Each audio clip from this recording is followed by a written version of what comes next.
Buenos días, chicas y chicos. Hoy les vamos a exponer sobre la demencia en el adulto mayor.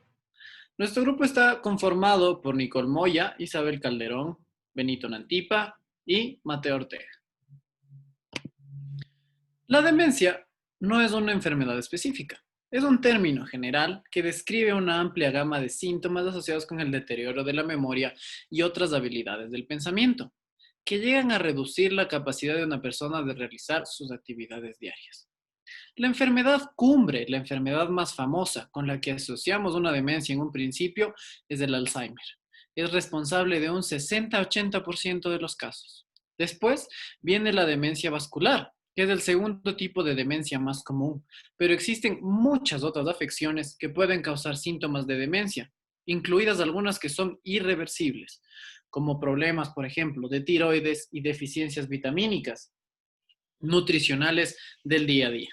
Con frecuencia se hace referencia incorrectamente a la demencia como senilidad o un término muy mal usado como demencia senil, lo que refleja una creencia extendida, pero incorrecta, de que el deterioro mental es una consecuencia normal del envejecimiento. Tener una demencia no es normal en el adulto mayor.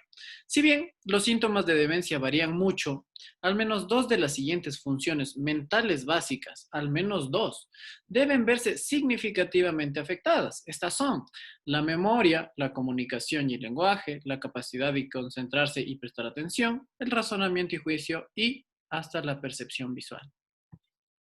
Las personas con demencia pueden tener problemas con la memoria a corto plazo, como saber dónde se encuentran los lentes o la billetera, pagar las cuentas, planificar citas con amigos, con médicos, con familiares y después no recordarlas.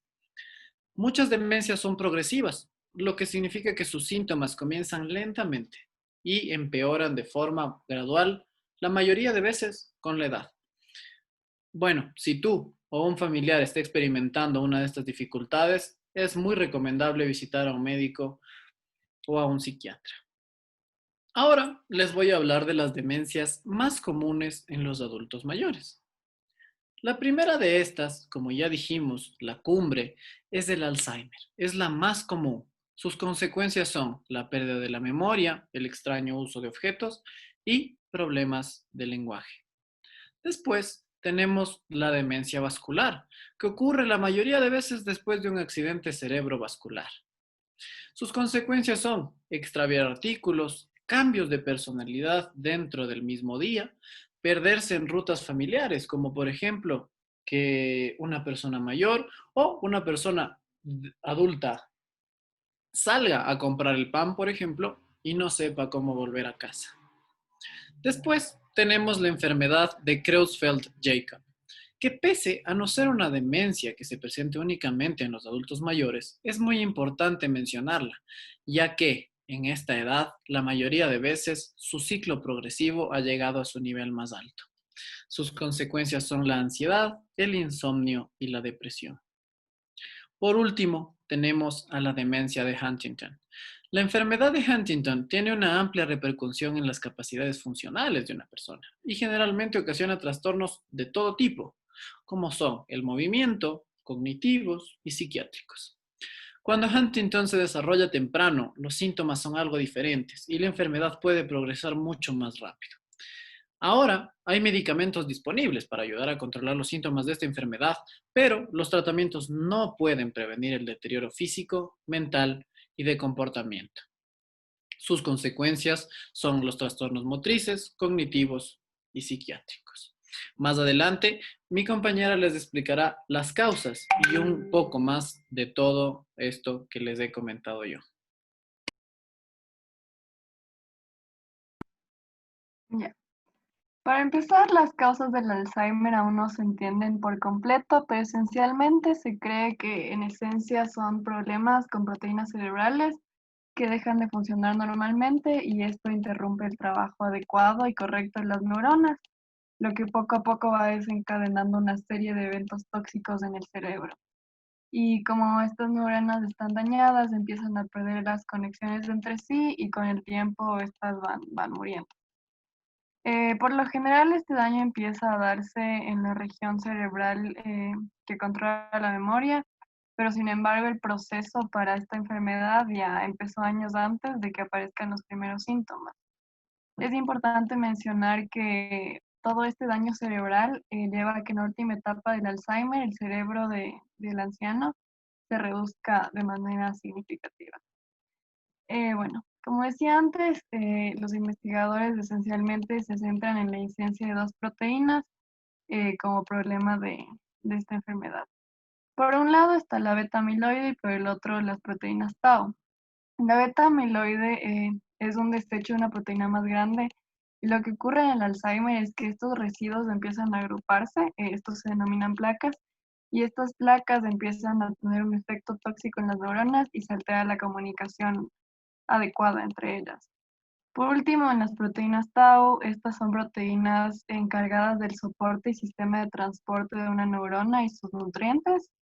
Y lo que ocurre en el Alzheimer es que estas proteínas empiezan a deformarse y empiezan a organizarse como en estructuras denominadas ovillos, y estos ovillos interrumpen todo este sistema de transporte y esto empieza a volverse tóxico y destructivo para las neuronas, lo que crea un deterioro cognitivo. Ya. Por otro lado, la demencia vascular se suele manifestar por lesiones vasculares. Entonces, por esto, las células debajo de la corteza cerebral empiezan a recibir una muy baja provisión de oxígeno y nutrientes y una tras otra lentamente van muriendo. Este proceso se debe al endurecimiento de los vasos sanguíneos en la materia blanca del cerebro y es por esto que la provisión de la sangre se ve afectada y las células de respaldo también se ven afectadas.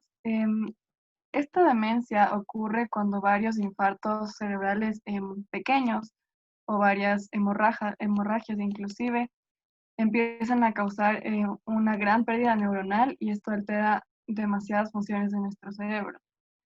En la actualidad se desconoce la causa exacta, pero sin embargo los factores de riesgo que desempeñan una función fuerte en esta enfermedad suelen ser la presión arterial alta o baja, enfermedades cardiovasculares, como mencioné, endurecimiento de los vasos sanguíneos, diabetes e inclusive el tabaquismo. Ya. Después, la enfermedad de Creutzfeldt-Jakob, es importante mencionar que este es un grupo de enfermedad que tenemos tanto los seres humanos como los animales. Parece que la causa de esta enfermedad consiste en las deformaciones de un tipo de proteína llamada prion. Normalmente estas proteínas son inofensivas, pero como empiezan a deformarse y a tener una estructura diferente, empiezan a volverse infecciosas y dañan los procesos biológicos básicos en nuestro cerebro. Es importante mencionar que esta enfermedad se la vincula con la ingestión de la carne vacuna, conocida con la enfermedad de la vaca loca. Esta enfermedad se desarrolla de tres formas: esporádicamente, por herencia o por contaminación. Esporádicamente es el caso de la mayoría de personas. La mayoría de personas han desarrollado esta enfermedad de manera esporádica, sin causa aparente, y sigue sin darse una explicación de por qué hubo una deformación en la proteína prion. Por herencia es cuando existen antecedentes familiares de la enfermedad o han dado positivo a resultados de mutaciones genéticas que se relacionan con esta enfermedad.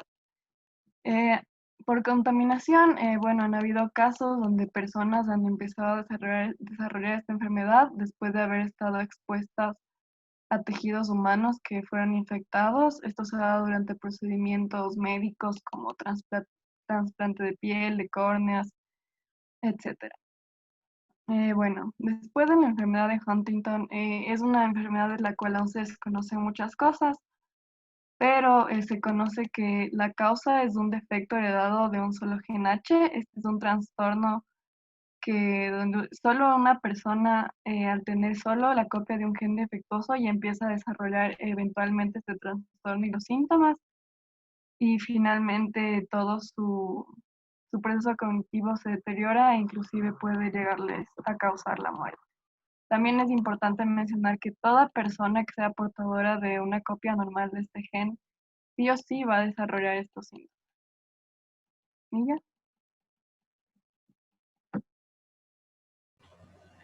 Bueno, Les voy a comentar un poco sobre los tratamientos que existen para los pacientes con demencia.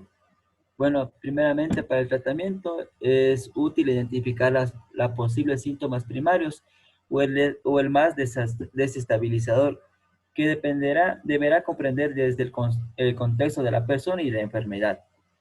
Ahora les voy a comentar un poco sobre las terapias no farmacológicas. Tenemos la estimulación cognitiva para mejorar el funcionamiento cognitivo en los pacientes con demencia. Es decir, que se recomienda a los cuidadores el ejercicio mental, los cuales traen beneficios a nivel cognitivo, en especial en pacientes con demencia leve a moderada. La estimulación cognitiva contiene actividades que pretenden estimular el pensamiento y la memoria. También incluyen los eventos pasados, actuales. Las actividades a tratar son los temas de intereses, el juego de palabras, rompecabezas, tenemos la repostería, la jardinería.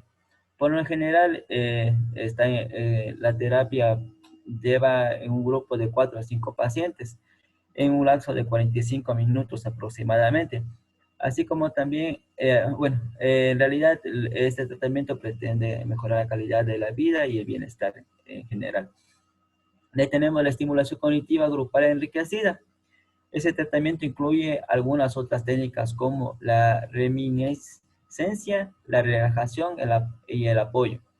Hay un gran número de actividades estructuradas o terapéuticas que fomentan la atención centrada en la persona, como por ejemplo las actividades creativas que utilizan medios de estimulación como la música, el arte, la escritura, la danza, el movimiento de teatro, la aromaterapia y también los masajes. Más o menos el tratamiento dura 90 minutos, de 1 a 2 semanas, de 50 a 52 semanas, dependiendo del caso. Tenemos la intervención conductual. Requiere que el terapeuta desarrolle la comprensión de la función o el significado detrás del comportamiento angustiante del paciente. Es decir, el terapeuta utiliza esta comprensión para elaborar estrategias adaptadas individualmente y dirigidas al paciente con demencia, a los cuidadores para aliviar la angustia causada por el comportamiento. Es decir, que a veces los pacientes con demencia sienten angustia, sienten estrés, sienten ansiedad, sienten depresión. Bueno, las sesiones pueden ser individuales, grupales, con el cuidador familiar o el profesional que está a cargo de este tratamiento. O a veces juntos entre el familiar y el profesional. Ese tratamiento puede durar media hora o medio día, de una semana a un mes, depende del caso. Tenemos también el entrenamiento del cuidador profesional en el manejo general de la persona con demencia. Bueno, la educación del auxiliar y el resto del personal directamente implicados en los cuidados acerca de la demencia. Bueno, aquí las personas tienen que trabajar sobre las habilidades de comunicación y el manejo de la conducta. Esto se da a base de talleres grupales, seguido de sesiones individuales de 30 minutos aproximadamente, o el caso sea a mediodía, de 3 meses o 8 semanas de duración. También por otro lado tenemos la educación del cuidador en el afrontamiento. Bueno, son sesiones individuales que se pretende dar información necesaria en la solución de los problemas, alternativas, reestructuración cognitiva, apoyo emocional para aliviar el estrés del cuidador.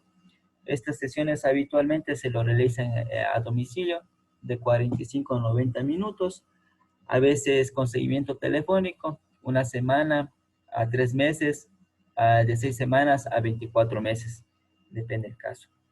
Bueno, la estimulación cognitiva grupal, las intervenciones conductuales, el entrenamiento del cuidador profesional mejoraban los problemas de conducta, mientras que la estimulación cognitiva grupal enriquecida mejoraba tanto los problemas de conducta como la afectividad. También la educación familiar del cuidador mejora en el estado de ánimo de los pacientes con demencia. La primera aproximación del tratamiento a los pacientes con demencia, lo recomendable es que sigan un tratamiento no farmacológico, pero en casos de extremado peligro o sufrimiento se consideran los fármacos idealmente dentro de un plan de cuidado diseñado, implementado y evaluado por un equipo multidisciplinar. Ahora les voy a comentar un poco sobre los fármacos que se utilizan en el tratamiento en los pacientes con demencia. A pesar, como les mencionaba, que los profesionales y la sociedad científica priorizan el manejo de no farmacológico, los médicos en muchos de los casos se ven obligados a utilizar el tratamiento farmacológico debido a las presiones de los familiares o los cuidadores profesionales para que se dé este tipo de tratamiento. Bueno, los posibles tratamientos farmacológicos tratan los síntomas psicológicos y conductuales de la demencia. Entonces, aquí tenemos los antidepresivos, las benzodiazepinas, neurolépticos, los antiepilépticos y otros fármacos más. Principalmente actúan son inhibidores de la recaptación de serotonina, inhibidores selectivos de la recaptación de noradrenalina. Por ejemplo, los antidepresivos actúan sobre son noradrenérgicos. Bueno, lo recomendable que decía en el estudio que la dosificación debe ser individualizada y se recomienda comenzar por la mitad de la dosis. Bueno, para el tratamiento a base de los fármacos, el paciente tiene que cumplir una serie de principios con el que se tiene que comenzar el proceso uno de los primeros es ver si el paciente tiene alguna contraindicación del medicamento o intolerancia al mismo.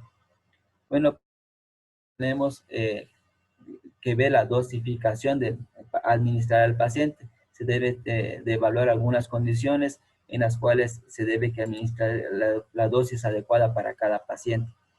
Y finalmente, personalizar el tratamiento, ya sea con no farmacológico, dependiendo del grado de demencia que tenga el paciente. Puede ser leve, moderada o grave. Ya, bueno, se han comunicado mejorías sobre la agresividad, la agitación, la ansiedad con los fármacos que les mencionaba antes. Eso les puedo decir sobre los tratamientos.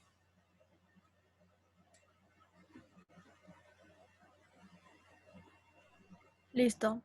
Yo les voy a hablar sobre los cuidados. Es esencial para cuidar a las personas con demencia tomar en cuenta sus necesidades y sus derechos, no ignorarlos ni invalidarlos, porque la condición de una persona de hecho se debilita cuando es manipulada, estigmatizada, excluida, infantilizada o ridiculizada. Por esto mismo, la atención centrada en una persona con demencia debería incluir 4 áreas fundamentales. La primera es valorar a las personas con demencia y a las personas que cuidan de ellas. A raíz de esto se fomentan sus derechos de ciudadano, independientemente de su edad o de su deterioro cognitivo. La segunda es tratar a las personas aceptando que cada individuo tiene una trayectoria y una personalidad única y completamente distinta, así como un determinado estado de salud física y mental. También es importante considerar que ciertos recursos sociales y económicos condicionan su respuesta ante esta discapacidad neurológica.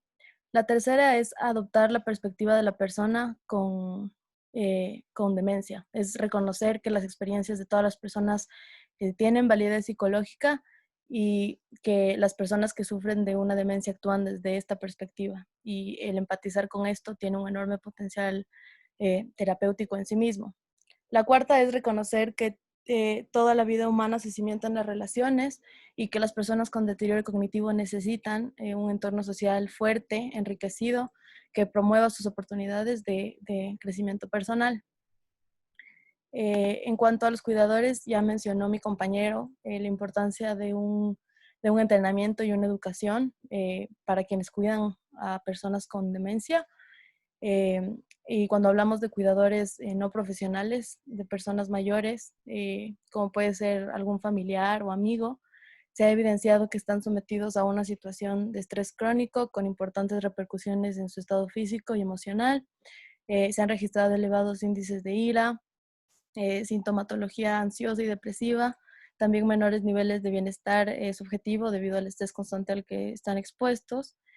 Por esto se les suele llamar pacientes ocultos, pero a pesar de estos efectos negativos, también existen muchos positivos que pueden derivarse de esta experiencia. Por ejemplo, la posibilidad de exiliar a una persona que lo necesita, más aún si es una persona que se quiere. Esto puede ser percibido por el cuidador como una oportunidad para su propio desarrollo personal y esto puede traducirse en sentimientos de bienestar y satisfacción. Listo, eso es todo. Muchas gracias. Aplausos.